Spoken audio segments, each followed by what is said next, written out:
Deus, em Isaías 32, a gente tem estudado esse texto, melhor, Isaías 33, e nesse estudo da palavra de Deus, a gente tem aprendido sobre o temor do Senhor.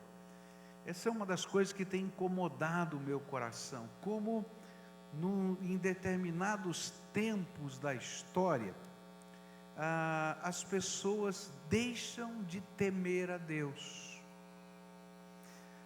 Temor ao Senhor, a gente já começou estudando o significado disso, significa respeito, reverência, mas também medo, temor mesmo, tá? Por quê? Porque se Deus é tremendamente amor, e isso a gente sabe, a gente sente, Deus também é justiça e santidade. E esse tempero perfeito entre amor e justiça pede de nós proximidade, intimidade com Ele, mas também respeito, temor do juízo de Deus sobre a nossa vida. É interessante como a educação das pessoas muda de tempo para tempo, né? Hoje, por exemplo, você encontra filhos batendo em pais. Você já viu o filho bater em pai? Eu já vi, na rua, chutar a canela do pai e da mãe. Estou falando sério, estou brincando não, tá? Você já viu o filho bater em professor? Eu já vi também. Tem gente dando facada e tiro. Agora, eu me lembro quando meu pai estava me educando, que a gente saía, e o meu pai tinha uns acordos com a gente, né? Então ele não dava bronca em público. Mas quando o meu pai olhava com aquele olhar fulminante, eu já sabia que a coisa tinha ficado feia. E aí eu já começava, né, a tentar amansar, porque a coisa ia ficar feia. E quando chegava em casa, ele chegava assim: agora nós vamos conversar. O papa pegava a cinta e ali o negócio ficava sério. Ficava sério mesmo. Eu não apanhei muitas vezes na minha vida. Eu me lembro de 3 cintadas que eu levei em toda a minha vida. Não fui espancado, graças a Deus. Mas eu dou graças a Deus pelas 3 cintadas, porque elas me ajudaram a entender o valor da disciplina, o valor da justiça, o valor da autoridade. E quando a gente perde o temor de Deus, a gente perde o sentido de justiça, de autoridade, o sentido de respeito, não somente a Deus, mas às pessoas. Se eu não temo a Deus, se eu não respeito a Deus, você acha que eu vou respeitar alguém? E aí a gente vai vendo a sociedade, à medida que o tempo passa, e isso é cíclico na história, a gente vai percebendo de tempos em tempos esses períodos em que o temor do Senhor se esfria, e aí precisam acontecer situações que levem a gente a readquirir esse valor do temor do Senhor. E aí nós começamos a estudar algumas semanas atrás esse texto e aprendemos que o temor do Senhor é a chave de um tesouro. E a Bíblia fala isso nos versículos 5 e 6 do capítulo 33. Depois estudamos a respeito do temor do Senhor, que ele é fruto do conhecimento ou do reconhecimento de quem Deus de fato é.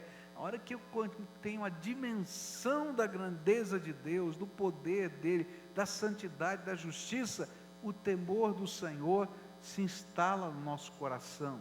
Quando eu tenho um encontro com Deus e eu conheço a Deus, eu não fico da mesma maneira. Essa santa reverência, esse temor santo está no nosso coração. Terceira coisa que nós aprendemos é que o temor do Senhor é a motivação a buscar santidade. Porque a Bíblia diz, né? Sede santos, porque eu sou santo. E se você serve a Deus e tem um pacto com esse Deus vivo, então você vai buscar essa adequação, ser parecido com o teu Deus, com o teu Senhor, nas suas virtudes, no seu caráter. E nessa manhã eu queria começar a estudar sobre as recompensas de temer a Deus. Temer a Deus traz recompensas. Olha só o que a Bíblia diz a partir do verso 16 até o verso 20. Diz assim a palavra do Senhor: é esse o homem que habitará nas alturas, seu refúgio será a fortaleza das rochas, terá suprimento de pão e água e não lhe faltará, seus olhos verão o rei em seu esplendor e vislumbrarão o território em toda a sua extensão.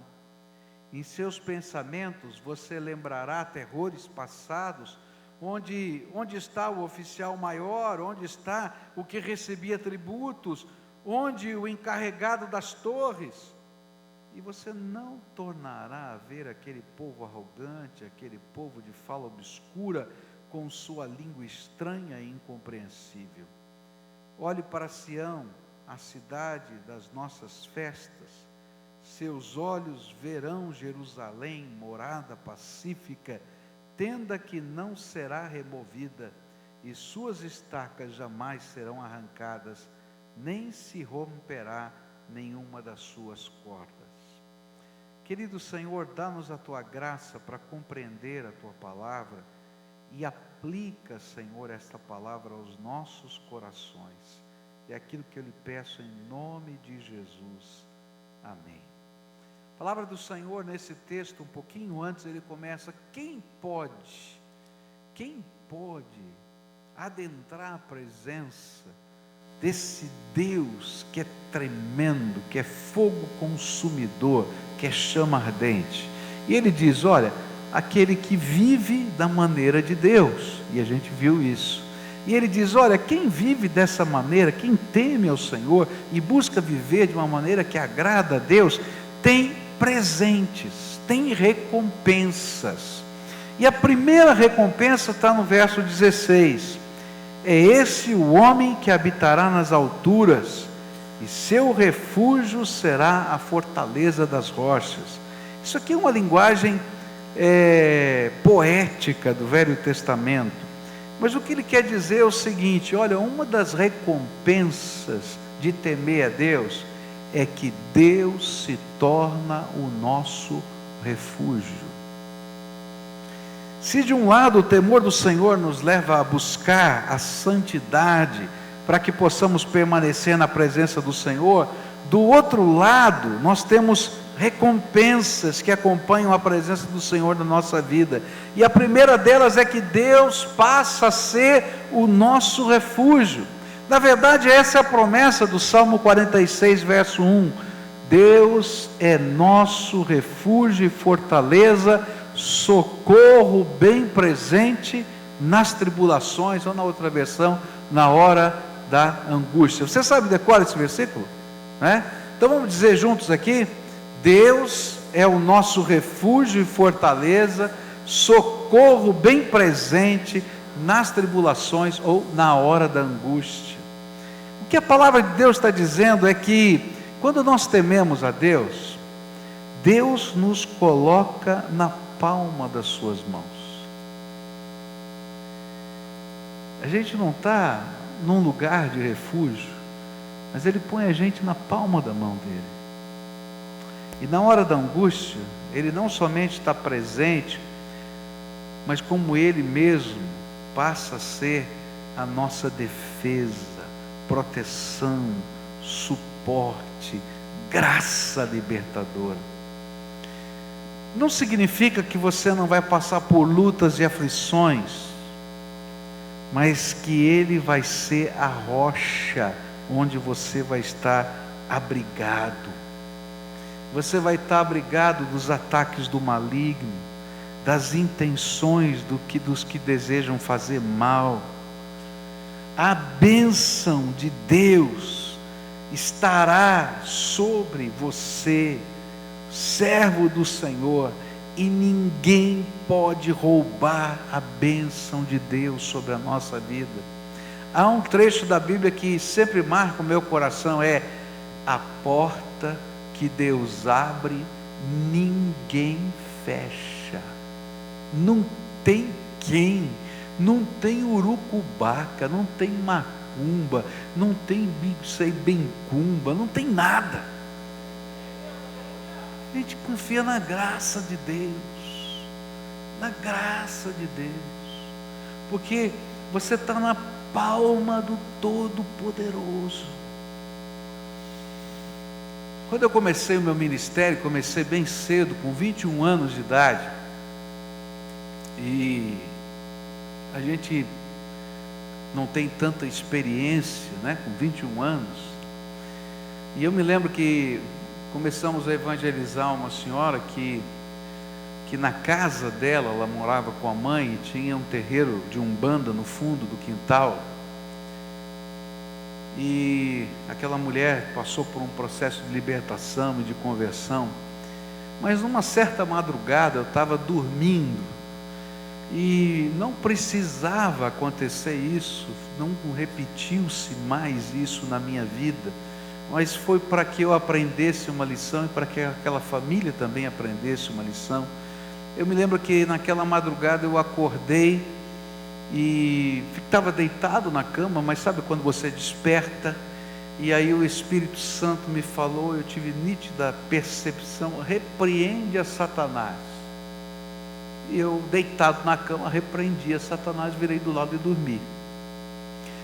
Quando eu fui para a igreja naquele domingo, chegando um pouco mais cedo dos trabalhos, estava encostando o carro ali no meio-fio, aquela senhora que a gente estava evangelizando, estava na porta da igreja, aguardando eu chegar, desesperada. E aí eu disse, fulana, como é que você está? Pastor, você não sabe o que aconteceu. Na hora que ela falou, você não sabe o que aconteceu, me deu um clique. Eu falei, eu sei o que aconteceu. Tal dia da semana, às tantas horas da madrugada, sua família fez um trabalho para me matar, não foi não? Ela falou, fui pastor. Então, eu estava dormindo, Deus me acordou, já repreendi, agora fala para eles tomar cuidado, está voltando tudo. Está indo tudo de volta. Fui embora, entrei na igreja e tal. Quando foi domingo à noite, estava a família inteira da mulher dizendo, pelo amor de Deus, ora pela gente, porque se vier para nós o que nós mandamos para o Senhor, está perdido. O que eu quero dizer é o seguinte, quando a gente teme ao Senhor, nunca mais aconteceu isso. Eu nunca mais acordei por causa dessas coisas, mas eu aprendi uma lição que vale para a vida da gente em todos os sentidos. Quando a gente teme ao Senhor, eu não preciso temer a mais ninguém, porque o Senhor, se Deus é por nós, quem será contra nós? Ele é o meu refúgio, Ele é a minha fortaleza. Eu me lembro, alguns anos atrás, fui visitar um empresário da cidade, e achei muito estranho, porque ele era uma pessoa muito mística. Tinha copo d'água em cima da mesa, tinha uma planta, acho que é aquela Comigo Ninguém Pode, né? Que ficava do lado, e ele dizia, pastor, que bom que o senhor veio orar, porque o senhor olha que está aqui, ó, aqui tem a planta, aqui tem não sei o quê, porque tem muito olho gordo por aí, pode ter olho gordo, olho magro, não estou nem aí, eu tenho Jesus no meu coração, é isso que vale, Ele é o Senhor da minha vida e da tua vida. Quando a gente teme a Deus e serve ao Senhor, Deus nos coloca na palma da sua mão. Ele é o meu refúgio, a minha fortaleza, socorro bem presente. Não quer dizer que a gente não vai passar por lutas e aflições. Não quer dizer que tem um tapete vermelho jogado no chão e você não vai enfrentar dificuldades na vida. Se alguém disser isso para você, é mentiroso. Porque o crente passa por enfermidade, o crente passa por situações de conflito, o crente tem necessidades financeiras de tempo em tempo, é verdade. Quantos aqui já tiveram lutas financeiras na sua vida? Levanta a mão. Não é verdade o que eu estou falando? Mas tem uma diferença, a gente não entra nessas batalhas sozinho. O Senhor nos sustenta na palma da sua mão. E quantas vezes na minha vida e na sua vida, a gente pensou assim, dessa não tenho saída. Quantas vezes você já pensou, dessa não tenho saída? Não é verdade? Que a gente às vezes entra em umas situações e de repente a bênção de Deus vem sobre nós e a gente nem sabe como aconteceu, mas elas se tornam marcas na nossa existência, de que existe um Deus vivo e todo-poderoso, que está ouvindo as nossas orações, que é o Senhor da nossa vida. Então, queridos, andar no temor do Senhor é uma bênção, porque Ele se torna o nosso refúgio e fortaleza, não é? Estou vendo aqui o meu irmão que me mandou um recadinho essa semana, não é? Está numa batalha, procurando emprego, não sei o que, falou: Senhor, está chegando a minha hora, pastor, está chegando a minha hora, me chamaram para uma entrevista, eu nem sei se foi, deu certo, não deu, não tem nada, deu certo? Deu? Aleluia, louvado seja Deus, não é? Mas olha, a gente sabe que a gente está na mão do Senhor, e as coisas vão acontecendo na nossa vida. Não quer dizer que vai ficar rico, não. Tem gente pregando: olha, se você der o dízimo vai ficar rico. Mentira, porque Deus nunca prometeu que vai ficar rico. Ele prometeu que se a gente servir ao Senhor com integridade, a bênção dele vai estar sobre a nossa vida, e a bênção dele é muito maior do que grana, gente. Se você precisar de recursos financeiros, ele vai lhe dar, porque a Bíblia diz assim: já fui moço, já fiquei velho, e nunca vi um justo mendigar o pão, porque Deus é quem nos sustenta e nos dá a sua graça. Mas Ele nunca prometeu que a gente vai ficar rico, mas Ele vai prometer que pelo menos o maná de cada dia vai cair na sua mesa, porque assim Ele faz com seus filhos, e não importa de onde venha, Deus vai fazer, porque Ele é fiel. A gente está na palma da mão do Senhor. Se você teme a Deus, saiba, você está na palma da mão dele. Ele é a rocha eterna que te sustenta. Segunda coisa que a gente vai aprender aqui nesse texto, diz o verso 16: terá suprimento de pão e água e não faltará. Aleluia. A segunda promessa é que Ele não somente será o nosso refúgio, como também será o supridor das nossas vidas. E é interessante como isso é verdade. Quantas vezes eu vi em minha vida o suprimento do Senhor em coisas que iam desde do básico até os sonhos do coração. Deixa eu explicar para você algumas coisas. Primeira coisa que Deus faz quando Ele nos dá suprimento, Ele nos dá condição de trabalhar, porque é um princípio da palavra de Deus. A Bíblia diz assim: quem não trabalha não coma. Esse é um princípio da palavra de Deus. Então, como é que o suprimento vem na nossa vida? Vem através do trabalho. E o interessante é que Ele faz isso de muitas maneiras. Ele faz isso com um emprego formal, e Ele faz isso com coisas que são dádivas de Deus que Ele derrama sobre a nossa vida. Eu estava conversando com um irmão aqui da igreja, e esse irmão tem uma batalha, tem uma filha com um problema de deficiência, de retardo na sua aprendizado, precisa gastar dinheiro com isso, precisa fazer investimentos. Chegou um momento que a filha estava precisando de mais atenção, os filhos de modo geral, de mais atenção, e a mamãe tinha que tomar uma decisão, a decisão de deixar o emprego para cuidar e dar condições desse desenvolvimento melhor para os filhos, e o problema era a grana, né? Como é que ela vai abrir mão do seu trabalho, como é que vai fazer isso? E aí, por fé, aquele homem disse assim: olha, faça, Deus vai nos dar, se é isso que nós precisamos, Deus vai nos dar. E ele participa de um jogo, eu não sei como é que chama esse negócio, é um esporte, né? Aquele que dá tiro e não mata, como é que é o negócio lá? Não é paintball, é? Não é aquele que marca, não, é um que só chega a bolinha lá, que software, aí. E esse cara é muito criativo, e ele quebrou lá o negocinho dele, ele desmontou, montou, arrumou, e aí disse: você sabe mexer nisso, sabe?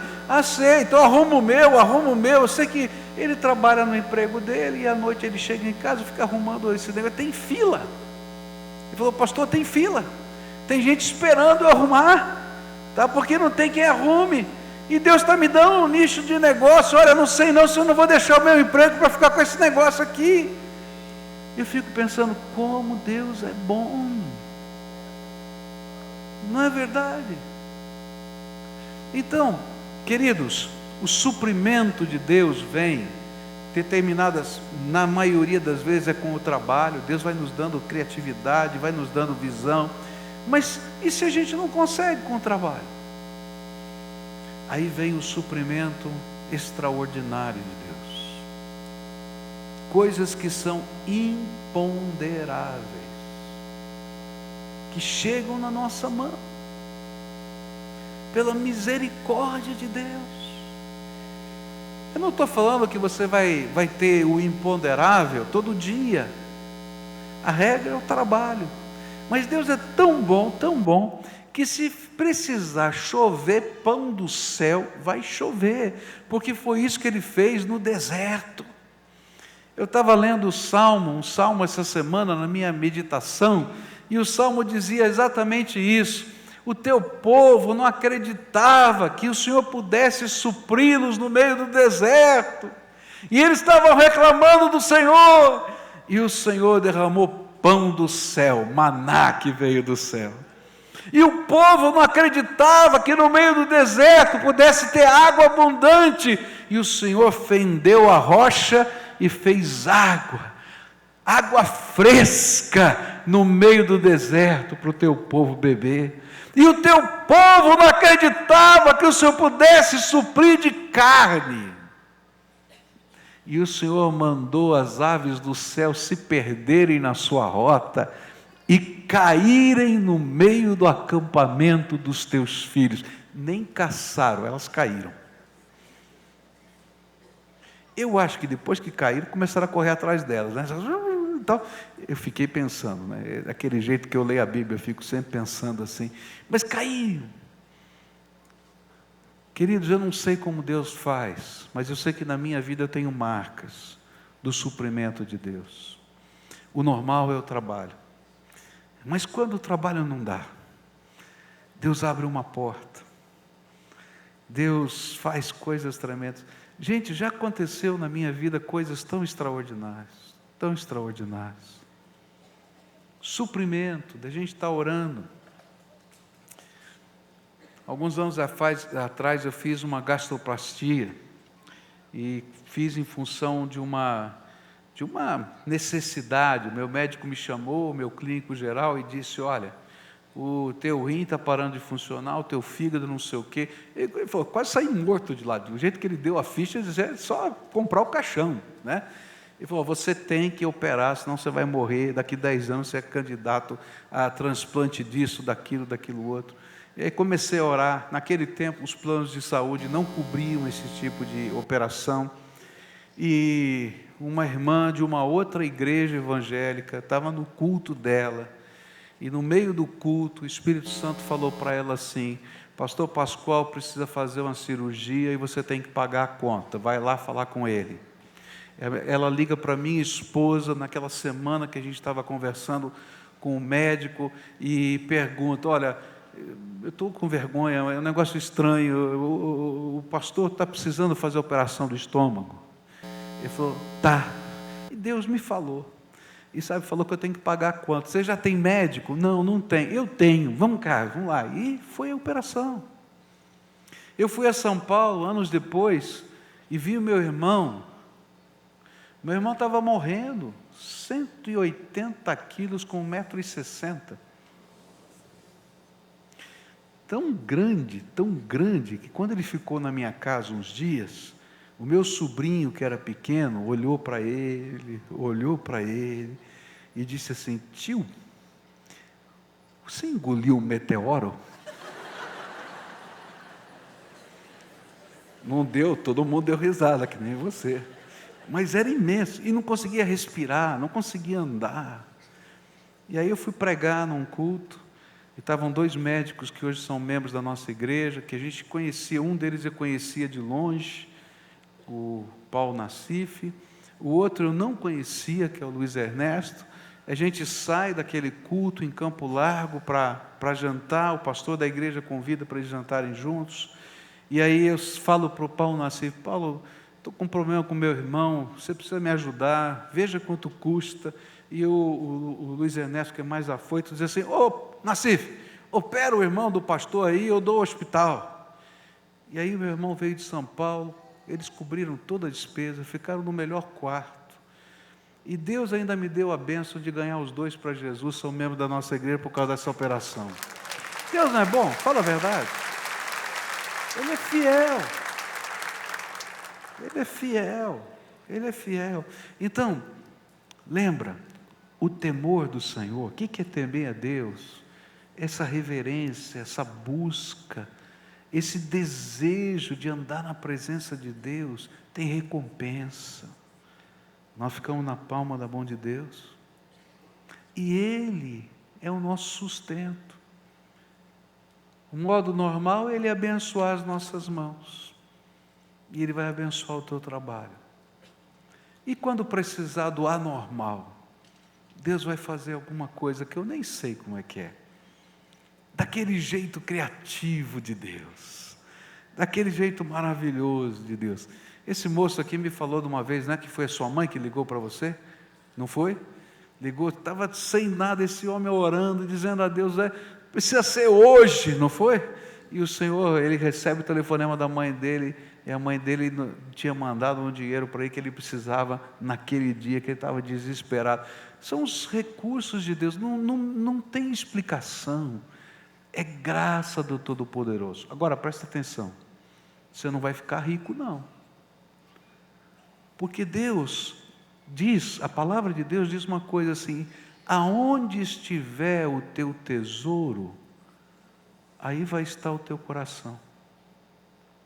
E vou dizer mais: quanto mais o teu coração estiver fixado nos tesouros celestiais, mais Deus pode te dar, porque você não vai se corromper.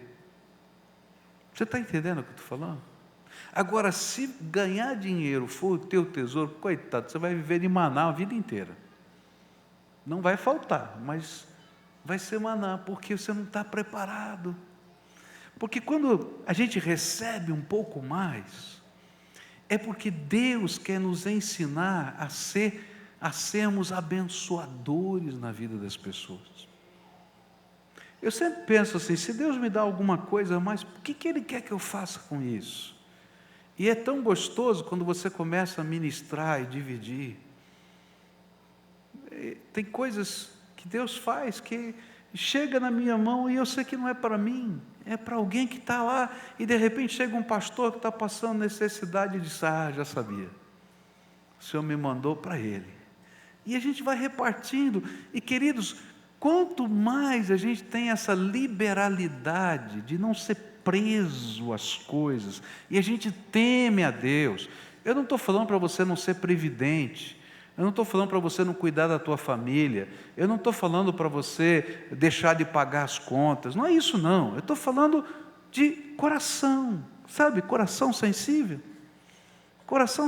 e diz: Senhor, se o Senhor me deu, eu posso repartir, né? E a gente faz isso com alegria, faz isso com prazer, e a Bíblia fala assim: o que a mão direita fez, a esquerda não saiba.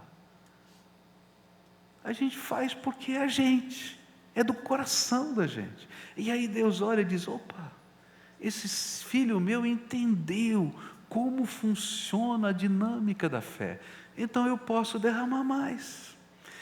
Não quer dizer que Deus está prometendo que você vai ficar rico se você der o dízimo. Você está entendendo o que eu estou falando? Porque dar o dízimo não é nada mais do que a sua obrigação.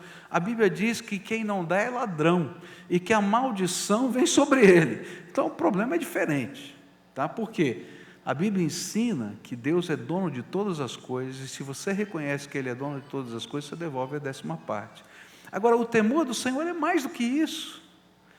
O temor do Senhor é saber que você está na palma da mão dEle.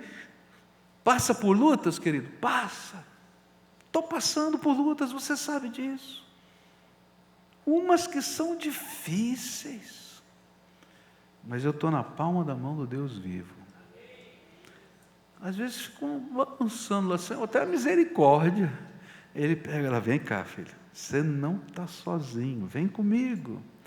E aí Deus começa, às vezes, ministrar, como ministrou com Elias, porque Ele é o nosso sustentador, o nosso refúgio, mas Ele é o nosso suprimento. E com Elias, quando ele estava desanimado, você lembra o que aconteceu? Ele vai lá para o meio do deserto, e ele está lá desanimado, não tem nem vontade de comer. Deus manda os corvos, né? Não é urubu não, é corvo, tá? É aquele pássaro preto do desenho animado.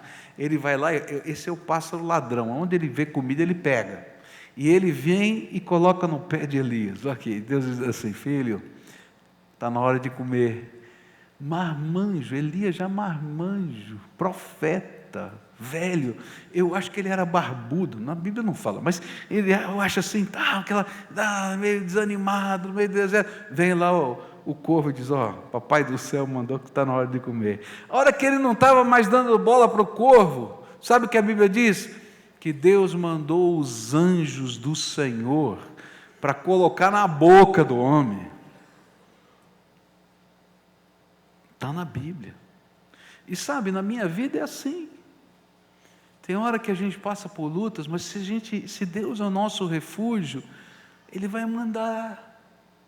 E Ele manda anjos de carne e osso. Gente, vocês, quantas vezes na minha vida eu fui abençoado por vocês?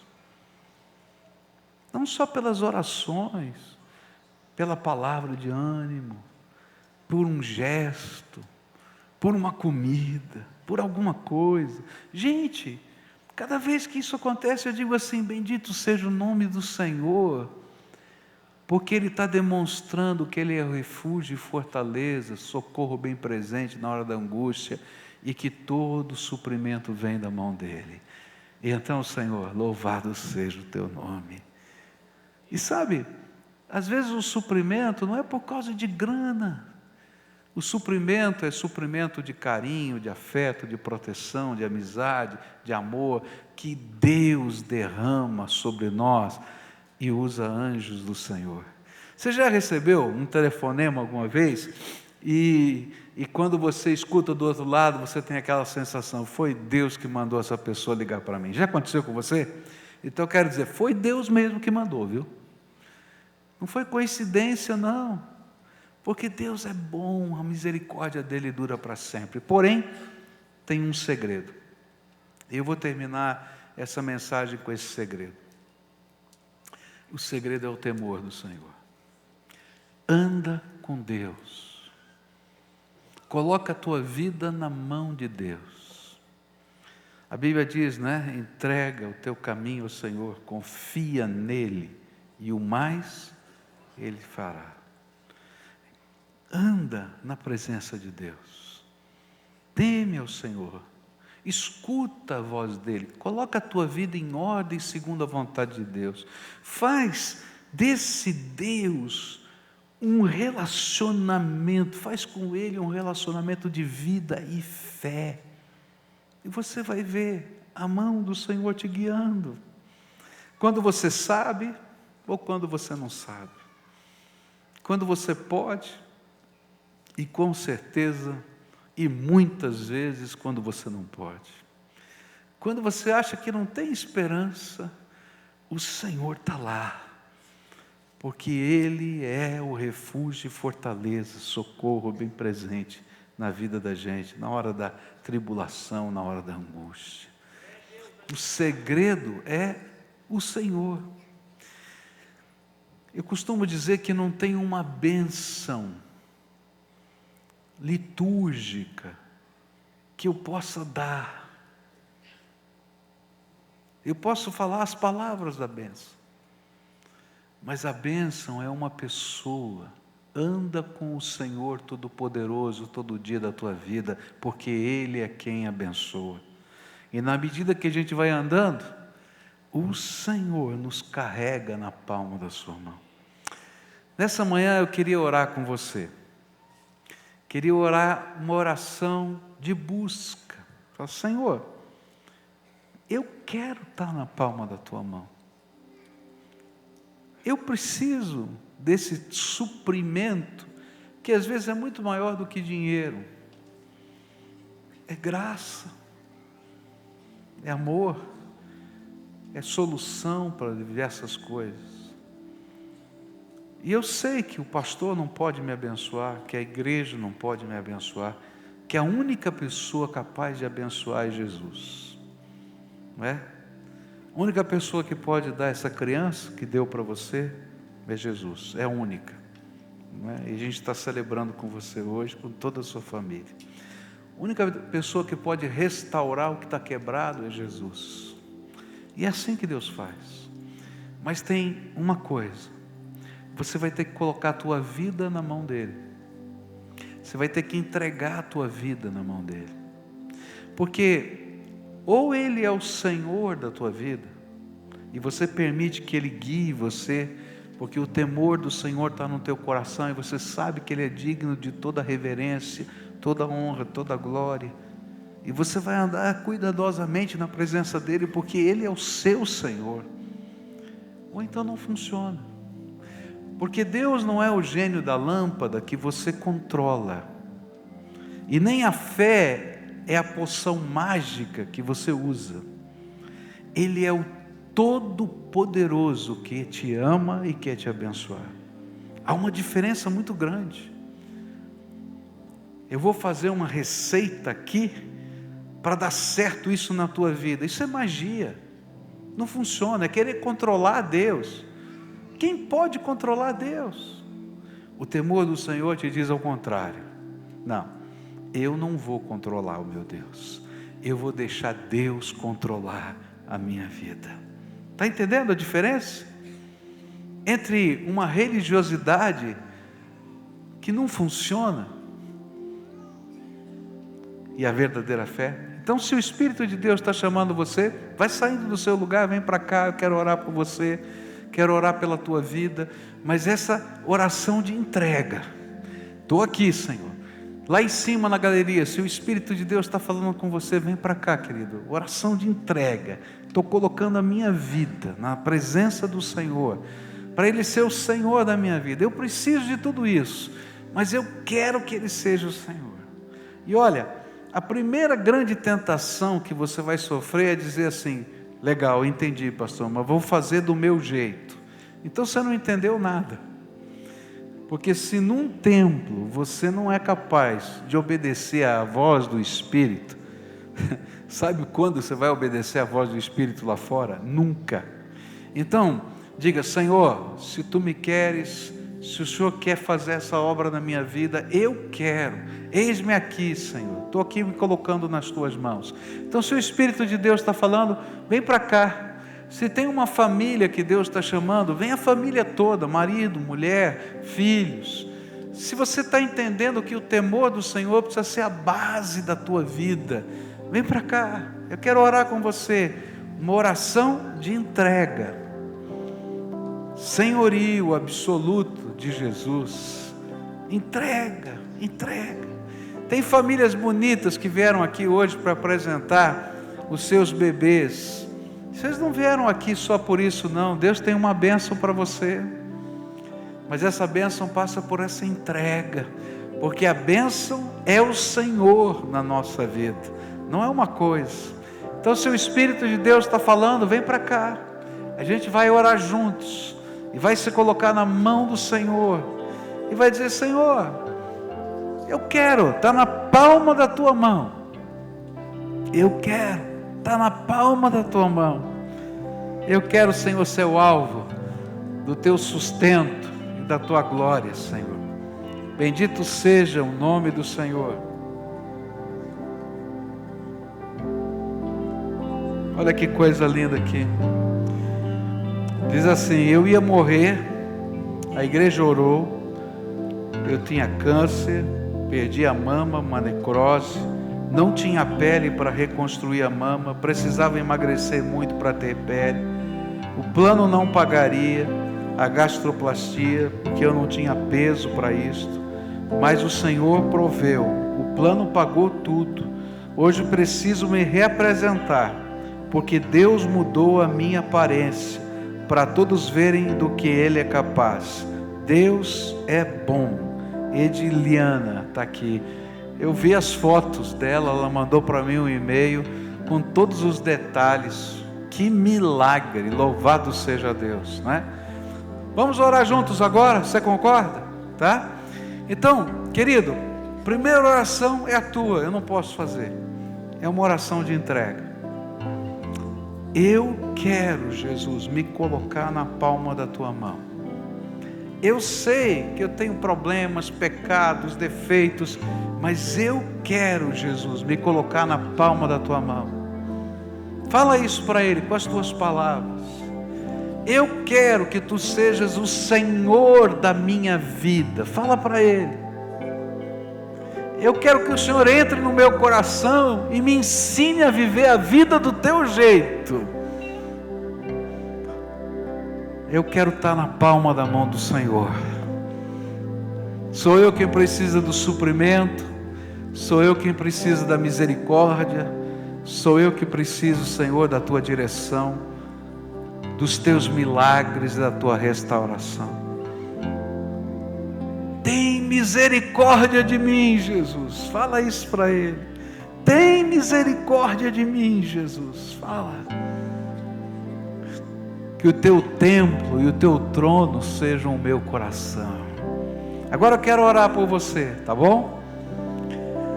Querido Senhor, está aqui um povo que é teu. Eles não são um troféu do pregador. Não, Pai. Misericórdia. Eles não são, eles são ovelhas do teu rebanho. Eles são filhinhos amados do Senhor. Eles são as joias preciosas da tua coroa. Eles são aquelas pessoas por quem Jesus Cristo morreu na cruz do Calvário e ressuscitou ao terceiro dia. Mas Senhor, tu te lembras, Jesus, quando andaste aqui na terra e tu disseste aos seus discípulos que esse povo era como ovelha desgarrada que não tinha um pastor, uma ovelha que estava esfolada pela vida, machucada, e que a tua palavra disse, Senhor, que o Senhor foi movido de íntima compaixão por essas ovelhinhas. Aqui estão elas, Senhor, e eu quero te pedir, toma cada uma delas nos teus braços, porque elas são tuas, elas são do Senhor. Senhor, algumas estão todas encarapichadas, outras, Senhor, estão emaranhadas em espinhos, outras, Senhor, tem picão no meio dessa lã, outras estão feridas, estão machucadas, outras estão doentes. Eu quero te pedir, Senhor, não apenas toma nos teus braços, mas começa, Senhor, uma operação tremenda do teu amor, de limpeza, de transformação, de proteção e de bênção, e que esses teus filhos sejam, Senhor, revestidos da glória do Senhor. Reveste, Senhor, reveste com a tua glória, e que eles, Senhor, quando chegarem em casa e encontrarem muitos dos problemas ainda, eles possam ouvir a voz do teu Espírito: eis que estou convosco todos os dias até a consumação dos séculos. Que eles possam ouvir a voz do teu Espírito a dizer: neste mundo tereis aflições, mas tem de bom ânimo, eu venci o mundo. Que eles possam ouvir a voz do Senhor: se Deus é por nós, quem será contra nós? Que eles possam ouvir a voz dos anjos dizendo: há alguma coisa impossível para Deus? Não há. Então, Senhor, que os impossíveis do Senhor comecem a acontecer nessas vidas, a começar de dentro do coração, mas não para no coração, mexe na casa, mexe na vida, mexe nas finanças, mexe na saúde, mexe, Senhor, porque nós precisamos do Senhor. Tu és a nossa esperança, Tu és a nossa força, Tu és a nossa alegria. Abençoa o teu povo, é aquilo que eu oro em nome de Jesus. Amém.